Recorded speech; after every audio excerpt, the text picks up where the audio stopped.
자, 여러분, 우리가 타 종교에 대해서 어떤 태도를 취해야 할까요? 자, 대한민국 헌법 제20조 1항에 모든 국민은 종교의 자유를 가진다라고 적혀 있습니다. 자, 따라서 우리 예수 믿는 사람들은 이 종교적 관용주의를 취해야 합니다. 자, 종교적 관용은 다른 종교를 존중하고 해를 끼치지 말라는 그 가르침과 또 배타주의와 대조되는 이 포용주의 사상을 가리킵니다. 자, 프랑스 언어에 똘레랑스라는 단어가 있습니다. 똘레랑스. 자, 똘레랑스는 프랑스어로 관용 또는 용인을 뜻합니다. 나와 다른 생각과 행동을 인정하고 참는 태도를 말합니다. 자, 똘레랑스는 다른 사람의 종교적 의견의 그 자유에 대한 존중을 뜻합니다. 자, 우리 교회는 열린 공동체입니다. 성경은 이 세상을 향하여 선포합니다. 뭐라고 선포할까요? 자, 우리 말씀 봅니다. 사도행전 2장 21절. 자, 같이 읽습니다. 시작. 누구든지 주의 이름을 부르는 자는 구원을 받으리라 하였느니라. 자, 여기서 누구든지는 남녀노소 할 것 없이 인종을 초월하고 학연 지연을 초월하고 누구든지 주의 이름을 부르는 자는 구원을 받으리라 라고 선포하고 있습니다.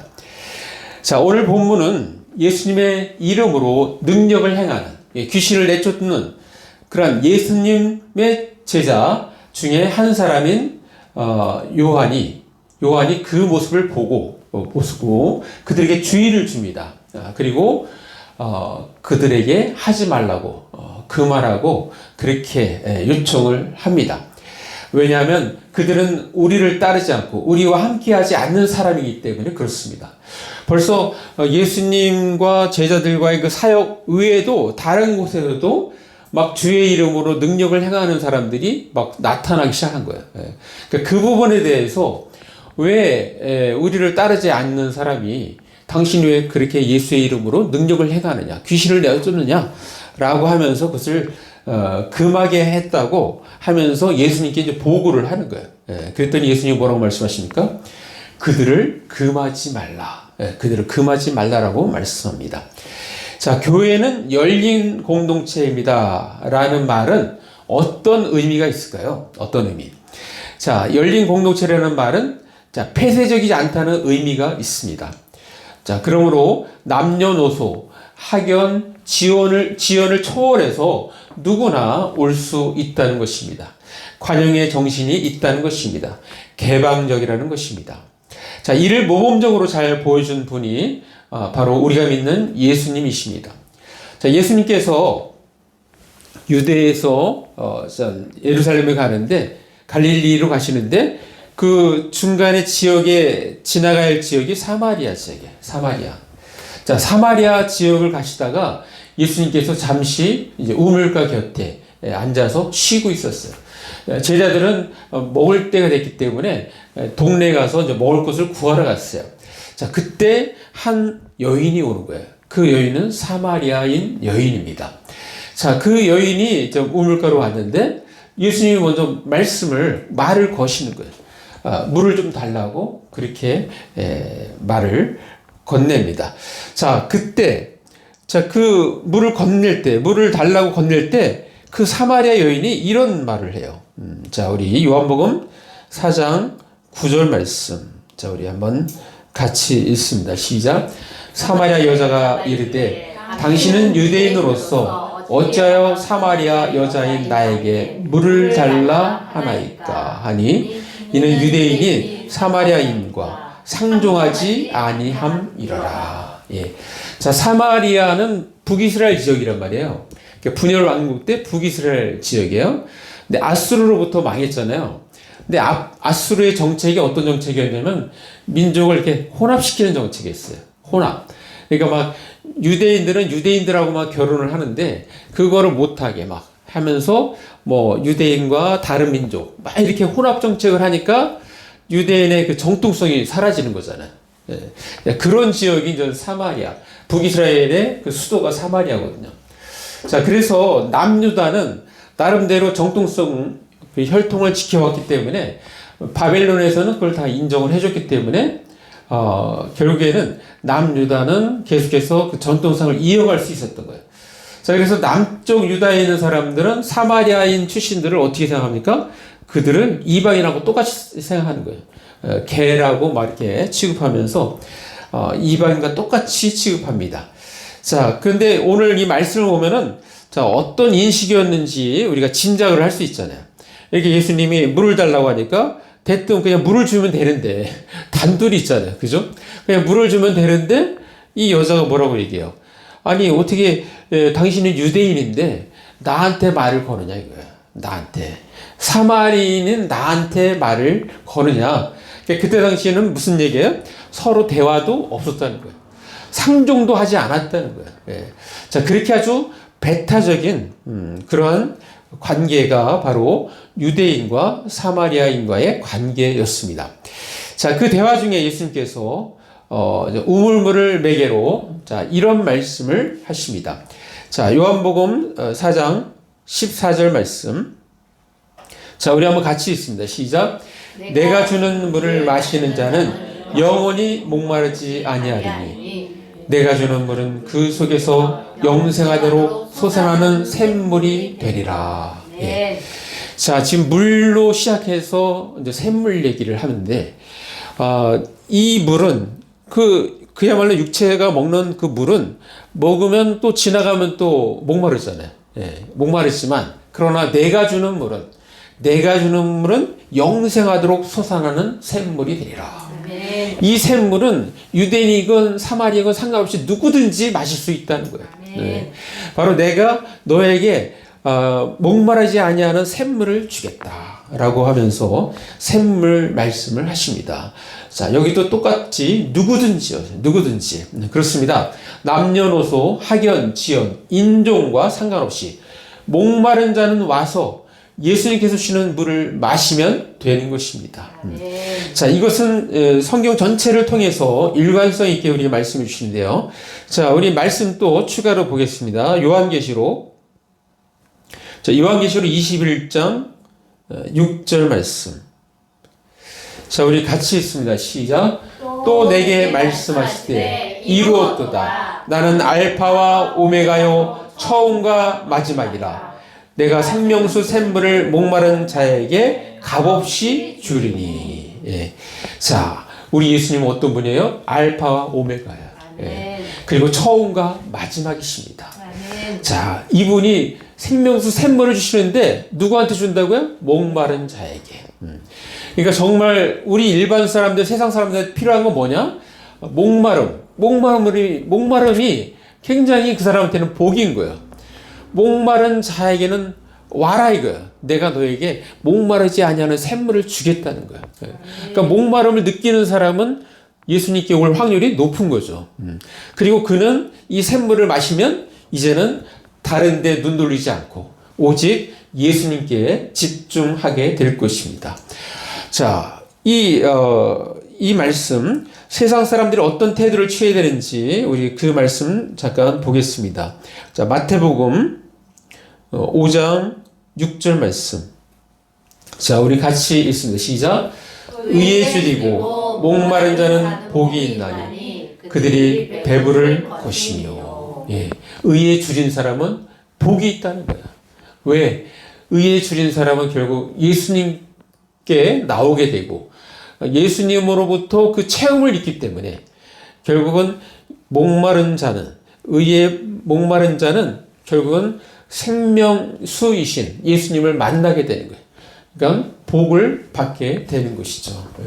그들이 배부를 것입니다. 라고 그렇게 말씀하고 있습니다. 자, 교회는 남녀노소, 학연, 지연, 인종을 초월해서 누구나 올 수 있고 또 관용의 정신이 있으면서 개방적이지만 그러나 우리가 주의해야 할 것들이 몇 가지 있습니다. 몇 가지.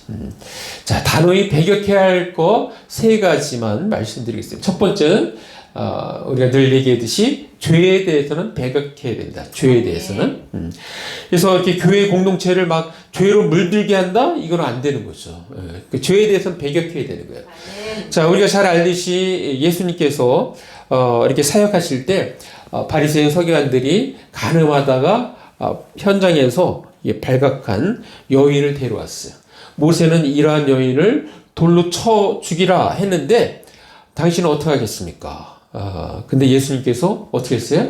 아무 말씀 안 하시고 땅에다가 뭔가 글씨를 쓰신 다음에 다시 일어나서 사람들에게 외칩니다. 너희 중에 죄 없는 자가 이 여인을 돌로 쳐라. 양심의 가책을 받아서 사람들이 한 사람 두 사람 떠나게 됐죠. 자, 그 장면을 우리 잠깐 보겠습니다. 자, 요한복음 8장 10절 우리 보겠습니다. 자, 우리 같이 있습니다. 시작.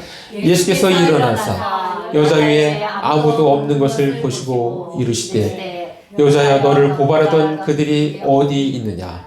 너를 정죄한 자가 없느냐? 자, 이렇게 말씀하시면서 그러면서 11절 이런 말씀하십니다. 같이 있습니다. 시작.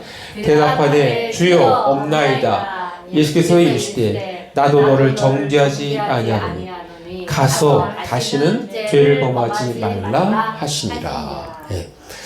자, 나도 너를 정죄하지 않아. 그렇지만 이제부터는 다시는 이제부터는 죄를 짓지 마라고 그렇게 말씀하고 있습니다. 죄에 대해서는 우리가 배격해야 됩니다. 자, 우리가 단호히 배격해야 할 거 두 번째, 우상 숭배는 철저히 배격해야 합니다. 우상 숭배. 자, 김영석 교수님이 105세가 넘어서 책을 썼어요. 책을. 그러니까 그분이 책 쓴 게 기네스북에 올라가 있어요. 최고령자가 책을 썼다고. 근데 그분이 그 글에서 자기 옛날 북에 있을 때 얘기를 하더라고요. 북에 있을 때. 그러니까 일제시대 때 그가 오산학교 거기 다녔었는데 거기를 이렇게 자퇴하게 된 이야기를 하더라고요. 근데 그 이야기가 바로 이 소위 말해서 일제시대 때 천황 숭배, 그러니까 그것을 하도록 학교에서 그걸 해야지만 이게 학교를 인정해 주는 거예요. 그런 얘기가 나오면서 이제 나는 우상 숭배를 안 하려면은 학교를 다니지 말아야 되겠다. 그래서 학교를 안 다니게 된 거예요. 그렇게 안 다닌 학생들이 그때 당 굉장히 많더라고요. 그 유명한 그 시인 있잖아요. 윤동주 시인. 그 윤동주 시인도 같은 시대에 있었는데 윤동 시대는 그때 학교를 그만두고 만주로 가서 공부하러 갔고 계속 공부하러 갔고 김영석 교수는 그냥 집에서 그냥 도서관 왔다 갔다 하면서 공부하기 시작한 거예요. 그때 이 사람이 책을 많이 읽은 거예요. 그때부터. 왜냐하면 자기가 그냥 뒤떨어지지 않으려고 그 학교에서 공부를 못하지만 그러나 책을 열심히 읽었어요. 책을 읽으면서 결국 그쪽 어떤 세계가 열리게 되고 철학에 대해서 앞으로 내가 교육 쪽으로 가야 되겠다 이런 생각들을 하게 되는데 아무튼 이렇게 우상 숭배에 대해서 그때 당시 단호했던 거야. 그러나 뭐 오늘날은 그런 거 없잖아요. 예. 그런 부분 누가 이렇게 강요하고 그런 거 없잖아요. 자, 그런 상황에서 오늘날의 우상 숭배는 사실은 우상이라는 말을 할 때는 우리가 하나님보다 주님보다 더 살아가는 것, 그것을 우상이라고 우리가 넓은 광의에서 그렇게 얘기할 수가 있어. 자, 그래서 우리는 어떻게 해요? 주님보다 더 살아가는 것, 그거를 우리는 제어를 해야 되는 거예요. 그게 이제 우상 숭배를 하지 않는 것입니다. 자, 우리가 그 말씀, 도움되는 말씀 한번 보겠습니다. 요한일서 2장 15절 말씀. 자, 우리 한번 같이 읽습니다. 시작. 이 세상이나 세상에 있는 것들을 사랑하지 말라. 누구든지 세상을 사랑하면 아버지 사랑이 그 안에 있지 아니하니. 이 세상이나 세상에 있는 것들을 사랑하지 말라. 누구든지 세상을 사랑하면 아버지의 사랑이 그 안에 있지 아니하니. 우리는 주님보다 더 사랑하는 것에 대해서 배격을 해야 됩니다. 또 우리가 단호히 배격해야 할 것, 마지막 세 번째는 이단에 대해서는 우리가 배격해야 됩니다. 이단에 대해서. 자, 왜 이단에 대해서 단호해야 합니까? 이단에 대해서 우리가 단호해야 하는 이유는 바로 이단은 우리의 구원론, 그러니까 구원과 관련되어 있기 때문에 우리는 배격해야 되는 거예요. 구원. 이 성경을 볼 때 우리가 가장 중요한 것 중에 하나가 바로 구원론입니다. 구원론. 성경에서 우리에게 이렇게 영적 무장을 할 때 머리를 뭘로 표현하는가 우리 잠깐 보겠습니다.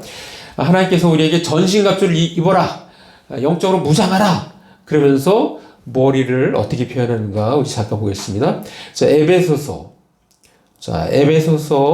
6장 17절 말씀. 자, 우리 한번 같이 읽습니다. 시작. 구원의 투구와 성령의 검 곧 하나님의 말씀을 가지라. 자, 이 머리, 우리 신체 중에서 가장 치명적으로 우리에게 해를 끼칠 수 있는 게 머리잖아요. 그러니까 머리는 보호해야 되는 거예요. 보호. 그래서 구원의 투구를 써라 이거예요. 저 옛날에 고등학교 때 목사님 아들이었는데 소천하는 사람이 있어요. 어떻게 소천했냐면 오토바이 타다가 이 헬멧을 안 쓴 거예요. 헬멧을 안 쓰는데 이렇게 오토바이 사고로 넘어졌는데 머리에 충격이 있어갖고 그냥 그걸로 그냥 죽었어요. 소천을 했어요. 그래서 헬멧을 오토바이 타는 사람은 반드시 헬멧을 쓰게 하잖아요. 쓰게 해요. 그게 뭐냐면 가장 중요한 머리를 보호하기 위해서. 그러니까 구원론과 관련되어 있기 때문에 이단에 대해서는 배격을 해야 되는 거예요. 이단은 이 구원론을 헷갈리게 만드는 거예요. 구원론을 헷갈리게 만드는. 그래서 그 부분에서 우리는 철저히 무장을 해야 되고 우리는 배격을 해야 됩니다. 자, 이단은 정통에서 벗어난 교리, 주의, 주장을 가리킵니다. 한자에서 이단 할 때 달을 끝단, 뿌리는 같은데 끝이 다른 것, 이것을 이제 이단이라고 합니다. 자, 우리 지금 교회는 열린 공동체입니다라는 제목의 설교를 듣고 있습니다. 오늘 말씀을 근거로 하여 우리의 삶에 적용하기 위해서 세 가지를 제안합니다. 첫 번째, 너무 우리 교회, 내 교회를 내세우면 안 됩니다. 자, 우리가 아까 읽었던 성경 다시 우리 본문으로 돌아가겠습니다. 자, 마가복음 9장 38절. 자, 우리 같이 읽습니다. 시작. 요한이 예수께 여짜오되 선생님, 우리를 따르지 않는 어떤 자가 주의 이름으로 귀신을 내쫓는 것을 우리가 보고 우리를 따르지 아니하므로 금하였나이다. 자, 예수님의 제자 요한이 그렇게 예수님께 보고를 하는 거예요. 보고. 자, 요한은 어떤 생각을 가졌어요? 이 자신의 단체, 내가 주님과 함께하는 이 공동체, 이거 위에는 인정할 수가 없는 거예요. 내 공동체, 내 교회, 이런 의식이 강했습니다. 자신의 단체가 아닌 것은 인정하지 않겠다는 그 우월의식이 있는 것이죠. 우월의식. 교만한 마음이 있는 거예요. 교만한 마음. 우리 교회 보면 그런 교회들이 있단 말이에요. 그런 부분에 대해서는 이렇게 시정을 해야 됩니다.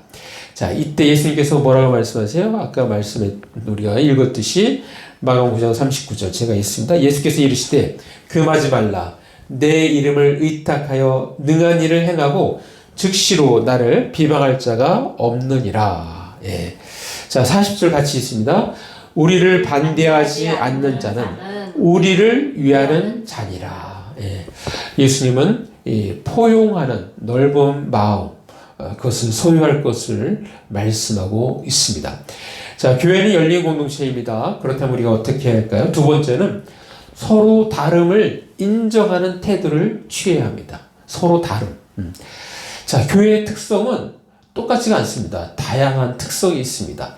어떤 교회는 말씀 중심 교회, 또 어떤 교회는 기도 중심 교회, 또 어떤 교회는 전도 중심 교회, 또 어떤 교회는 이 해외 선교 중심 교회가 있고, 또 어떤 교회는 구제 중심 교회가 있어요. 또 어떤 교회는 오직 성령이다. 성령 교회, 성령 중심 교회가 있습니다. 또 어느 교회는 찬양에 되게 아주 포인트를 둬요. 그래서 찬양 중심 교회. 예. 또 어떤 교회는 애국 중심 교회가 있어요. 애국. 그래서 그 애국 중심 교회는 늘 맨날 그냥 광화문 많이 얘기하고 정강호 목사 많이 얘기하고 나라 늘 비판하고 그런 애국 중심 교회가 있어요. 자, 등등 보면은 교회 담당 목회자의 특성에 따라서 다양합니다. 다양해. 서로의 다름을 인정해야 돼. 인정해야 돼. 예. 한번 애국 이거 얘기하다 보면요 계속 그거 얘기하게 돼 있어요. 예, 그래서 그런 것이 있습니다. 그러니까 그 특성에 있는 그런 교회들이 있어요. 자, 그런 교회에 대해서 그냥 인정하는 거예요. 그 교회는 막 그런 교회다라고 이렇게 인정하는 겁니다. 자, 교회는 열린 공동체입니다. 그렇다면 우리가 어떻게 해야 할까요? 마지막 세 번째는 그리스도께 속한 자를 환대해야 합니다. 환대. 예. 자, 오늘 말씀도 나오죠. 마가복음 9장 41절 우리 같이 읽습니다. 시작. 누구든지 너희가 그리스도에게 속한 자라 하여 물 한 그릇이라도 주면 내가 진실로 너에게 이르노니 그가 결코 상을 잃지 않으리라. 예. 자, 그리스도에게 속한 사람이야. 내가 그리스도에 속했어. 그래서 물 한 잔을 줘도 결코 상을 잃지 않는다. 상이 있다는 것입니다. 상이 있다는 거예요. 그 말씀을 하고 있는 거예요.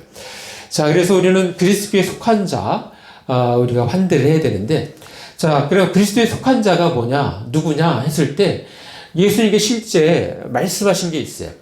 한 번은 예수님께서 사역하는데, 밖에 그 어머니와 동생들이 왔어요. 그랬더니 이제 사람들이 알잖아요. 그러니까 예수님께, 예수님, 지금 밖에 당신의 어머니와 형제들이 와 있다. 자, 그때 예수님께서 뭐라고 말씀하십니까? 이렇게 다 사람들, 제자들을 보이면서 그때 이런 말씀 하세요. 우리 마태복음, 잠깐 보겠습니다. 마태복음, 자, 12장, 50절 말씀. 자, 우리 같이 읽습니다. 시작. 누구든지 하늘에 계신 내 아버지 뜻대로 하는 자가 내 형제요, 자매요, 어머니이니라 하시더라. 예. 자, 누가 그리스도에게 속한 자인가? 바로 하늘에 계신 내 아버지의 뜻대로 행하는 자. 하늘에 계신 내 아버지의 뜻대로 행하는 그러한 사람, 남자든 여자든, 어머니, 누구든지 그 사람들은 다 뭐예요? 내 형제고, 자매고, 어머니가 되는 것입니다. 예. 자, 그래서 우리가 좀 대표적으로 우리 선교사님들 이게 환대하잖아요. 환대. 예, 그렇게 환대가 이제 그렇게 하는 거고, 요즘에는 그런 거 없지만 우리가 일제 때 그때 막 초기 그 1900년 초기 또 1900년 1800년 말기 때 이때 좀 뭐가 있었어요. 막 이렇게 복음이 들어올 때 순회 전도자들이 있었어요. 순회 전도. 이 전국을 이렇게 순회하면서 예수께서 말씀하신 대로 그냥 간단하게 딱 하고 그냥 가는 거예요. 그 지역에 가서 전도하다가 어느 지역에서 이렇게 환대하면 그 집에서 이게 머물다가 또 이동하고 그런 때가 있었어요. 그래서 그런 사람을 순회 전도자라 해요. 순회 전도자. 그때 당시에는 그래서 이렇게 환대를 했습니다. 실제. 이 말씀을 근거로 해서 이렇게 환대를 했어요. 자, 그렇게 환대를 한 사람들, 자녀들이 복받는 그 많은 간증들 우리가 들어왔습니다. 그런 때가 있어요. 요즘에는 그런 게 좀 거의 보이지가 않죠.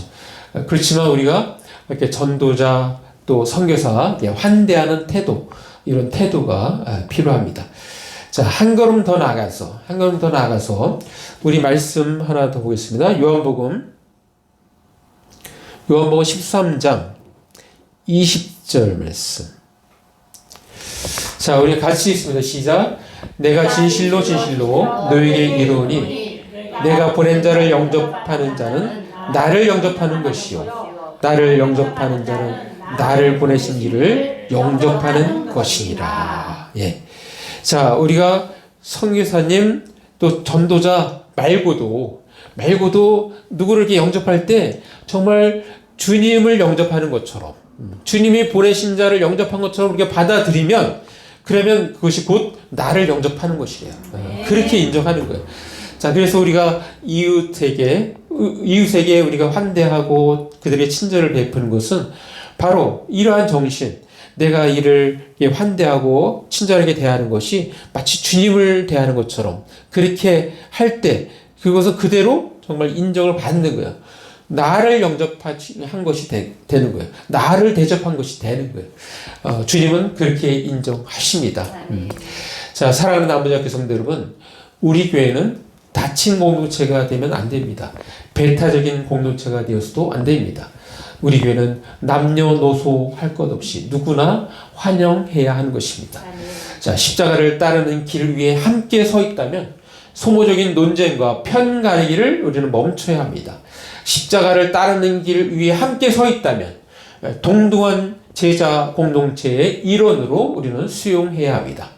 자, 그러나 이단에 대해서는 우리는 단호해야 합니다. 자, 마지막 말씀 하나만 더 읽고 우리 마무리하겠습니다. 자, 요한 2서 1장 10절 말씀. 자, 이단에 대해서 어떤 태도를 취해야 돼요? 우리 같이 읽습니다. 시작. 누구든지 이 교훈을 가지지 않고 너에게 나아가거든 그를 집에 들이지도 말고 인사도 하지 말라. 예, 여태까지 태도하고는 완전히 다르죠. 이렇게 막 주님을 대하듯이 이렇게 받아들이고 영접하고 환대하고 막 그러는데 이 이단에 대해서 예수님께서 말씀하신 제자들이 숱하게 말씀하신 그러한 복음 위에 다른 이단 교훈을 가지고 너에게 나아가거든 어떻게 하라고요? 그를 집에 들이지도 말고 인사도 하지 말라. 아주 배격할 것을 말씀하고 있습니다. 예. 자, 우리가 오늘 들은 말씀처럼 우리는 열린 공동체로 살아야 되지만 우리의 구원을 건드리는 이단에 대해서는 우리는 단호하게 배격을 해야 합니다. 자, 마무리합니다. 오늘날 우리가 사는 이 세상은 나도 모르게 편가르기에 익숙해 있습니다. 내 편, 네 편, 혹은 내 공동체, 네 공동체, 우파와 좌파 등등 말입니다. 자, 그들의 공통점은 관용의 마인드가 점점 사라지고 있다는 것입니다. 오늘 본문에서도 요한은 우리와 함께하지 않는 사람들이기 때문에 너희는 예수의 이름으로 능력을 행하지 말라고 말립니다. 그러나 우리 예수님은 말씀하십니다. 금하지 말라. 내 이름을 의탁하여 능한 일을 행하고 즉시로 나를 비방할 자가 없다. 그리고 우리를 반대하지 않는 자는 우리를 위하는 자다라고 말씀하십니다. 자, 우리는 예수님을 본받아 관용의 마음으로 살아야 합니다. 한 걸음 더 나아가서 주일에 헌신된 자들을 우리는 환대해야 합니다. 그것이 곧 주님께 행하는 것으로 간주됩니다. 결코 상을 잃지 않을 것이라고 말씀하고 있습니다. 우리 모두 이 종교적 관용의 태도로 살 때 누군가를 섬길 기회가 온다면 놓치지 말고 섬김으로써 이 부지불식간에 주님을 섬기는 저와 여러분 되시기를 간절히 바랍니다. 기도하겠습니다. 이 시간 말씀 생각하시면 잠깐 1, 2분 기도로 나가겠습니다. 아버지 하나님 감사합니다. 오늘 우리에게 말씀 주시니 감사합니다. 정말 그렇게 살아갈 수 있도록 도와주옵소서. 교회는 열린 공동체입니다. 하나님 누구든지 아버지 주의 이름을 환영하고 그를 받아들이고 아버지 우리에게 영원한 목마름이 없는 생명수를 주시는 우리 주님을 마음껏 마실 수 있는 저희들 되게 하여 주옵소서.